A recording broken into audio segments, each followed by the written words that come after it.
علیکم۔ وعلیکم السلام۔ پیارے آقا، خاکسار کا نام محمد احسن آصف، میں درجہ ثالثہ کا طالب علم ہوں۔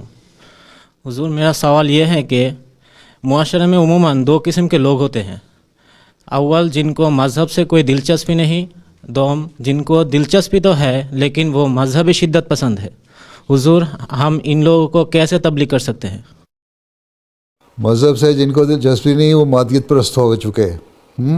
آج کل دنیا میں بڑی تعداد جو ہے اس کو مذہب سے دلچسپی نہیں رہی، اور اس میں سے بھی ایک دنیا کی جو یورپین ممالک ہیں یا دوسرے مذاہب کے لوگ ہیں، مسلمانوں میں اظہار کم ہے لیکن عملاً ان کا بھی یہی حال ہے، لیکن دوسرے لوگ جو ہیں دوسرے مذاہب کے لوگ وہ اظہار بھی کر دیتے ہیں کہ وہ خدا تعالیٰ کو نہیں مانتے۔ اس لیے دہریت زیادہ پھیل رہی ہے، دہریوں کی تعداد بڑھ رہی ہے دنیا میں۔ دوسرے رہ گئے مسلمان، وہ لوگ جو اپنے آپ کو مذہبی کہلاتے ہیں، یا عیسائی وہ لوگ جو اپنے آپ کو مذہبی کہلاتے ہیں لیکن مذہب سے دلچسپی نہیں ہے، کیونکہ مذہبی تعلیم سے دلچسپی نہیں ہے، وہ اور مادیت میں ڈوبے ہوئے ہیں، اور دنیا داری ان پر غالب آ گئی ہے، اور یہی آخری زمانے کی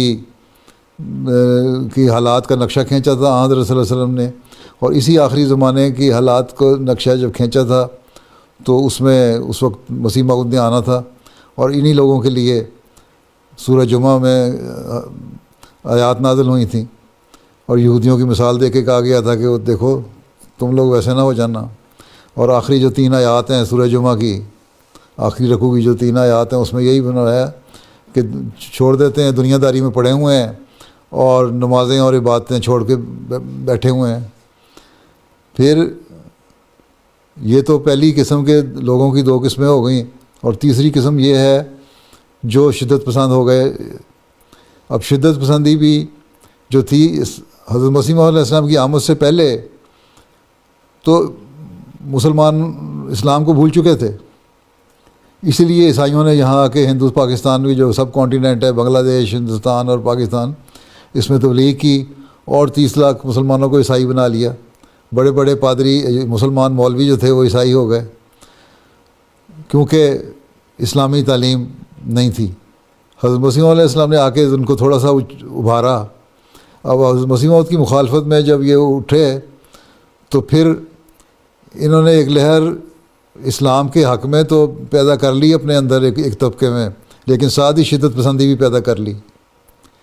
حضرت مسیح علیہ السلام یہی فرماتے ہیں کہ ان لوگوں کے جو مولوی جو مخالفین ہیں ان میں بھی اسلام میری مخالفت کی وجہ سے آیا ہے، ان میں پہلے کوئی نہیں تھا، اسلام بھول چکے تھے یہ۔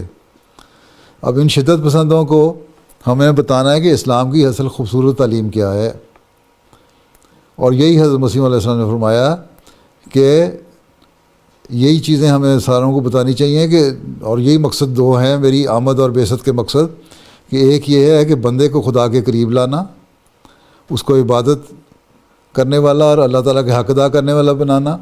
یہ ان لوگوں کے لیے بھی ہے جو دہریت کی طرف مائل ہیں، اور ان لوگوں کے لیے بھی جو ہے دنیا پرستی کی طرف چلے گئے لیکن اپنے آپ کو مذہبی کہتے ہیں۔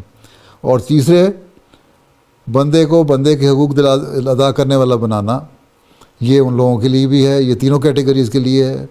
دہریت والوں کو بھی بتانا کہ خدا تعالیٰ کے حقوق کیا ہیں، بندوں کے حقوق کیا ہیں، جو مذہب کو ماننے والے ہیں لیکن عمل نہیں کرتے ان کو بھی بتانا کہ اللہ تعالیٰ کی عبادت کے بعد دوسرا فرض ایک دوسرے کے حق ادا کرنا، یہ اللہ تعالیٰ کا حکم ہے، قرآن کریم اس سے بھرا پڑا ہے اس تعلیم سے۔ تیسرے وہ لوگ جو شدت پسند ہیں ان کو بتانا کہ شدت پسندی اسلام کی تعلیم نہیں ہے۔ حضرت صلی اللہ علیہ وسلم کی زندگی تو لوگوں پہ احسان کرتے ہوئے گزر گئی ساری۔ حضرت صلی اللہ علیہ وسلم کو تو قرآن کریم نے اللہ تعالیٰ نے رحمت للعالمین فرمایا۔ جب رحمت للعالمین ہے تو تم لوگ تو لوگوں کے لیے زحمت بن رہے ہو۔ کوئی ایک واقعہ بیان کر دو جہاں حضرت صلی اللہ علیہ وسلم نے خود انیشیٹو لے کے لوگوں پہ کوئی جنگیں ٹھوسی ہوں، کہیں بھی نہیں آیا۔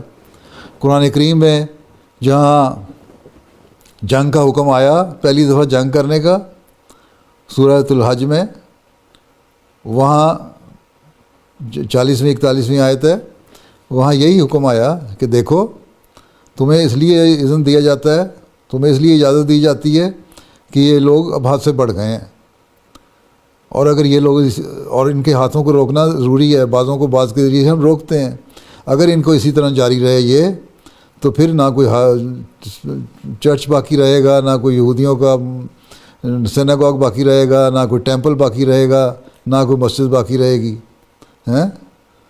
تو اللہ تعالیٰ نے تو قرآن کریم میں یہ حکم جب جنگ کا دیا تو مذہب کی حفاظت کے لیے دیا۔ شدت پسندوں کو کہو کہ تم نے کہاں سے یہ تعلیم لے لی؟ اللہ تعالیٰ تو کہتا ہے کہ مذہب کی حفاظت کرو، دوسرے مذہبوں کی بھی حفاظت کرو، کیونکہ اللہ تعالیٰ نے تو واضح فرما دیا کہ پھر تو جو مذہب کے مخالف قوم لوگ جو ہیں اور مذہب کو ختم کرنا چاہتے ہیں اور تم پہ حملہ کرتے ہیں، تب ان سے جنگ کرو۔ یہ نہیں ہے کہ تم اپنے انٹرسٹ کے لیے یہودیوں پہ حملہ کر دو یا عیسائیوں پہ حملہ کر دو یا بدھسٹ پہ حملہ کر دو یا ہندوؤں پہ حملہ کر دو اور ان کو مارنا شروع کر دو بلا وجہ۔ یہ شدت پسندی جو ہے، اسلام اس کے مخالفت کرتا ہے اور اس کی تعلیم نہیں دیتا۔ حضرت صلی اللہ علیہ وسلم کی ہمیں زندگی اس پر گواہ ہے کہ آپ نے کوئی ایسی بات نہیں کی اور ہمیشہ لوگوں کو معاف فرمایا، اور آپ کی معافی کا ہی ہم نظارہ دیکھتے ہیں فتح مکہ کے بعد بھی۔ لا تثریب علیکم اليوم کہا ان لوگوں کو، کہا جنہوں نے بے شمار ظلم کیے تھے ہیں۔ تو ہمیں اس چیز کو لوگوں کو بتانا ہوگا، ان شدت پسندوں کو، کہ تم لوگ کس غلط کام میں پڑ گئے ہو۔ حضرت صلی اللہ علیہ وسلم کی تو تعلیم نہیں تھی، بعض شدت پسند نہیں سننا چاہتے، لیکن اس کے لیے ایک لمبا وقفہ چاہیے، تعلقات چاہیے، اپنے ذاتی تعلقات ان سے بنائیں، ان کے پاس بیٹھیں، ان کو قائل کریں، پھر یہ سنیں گے۔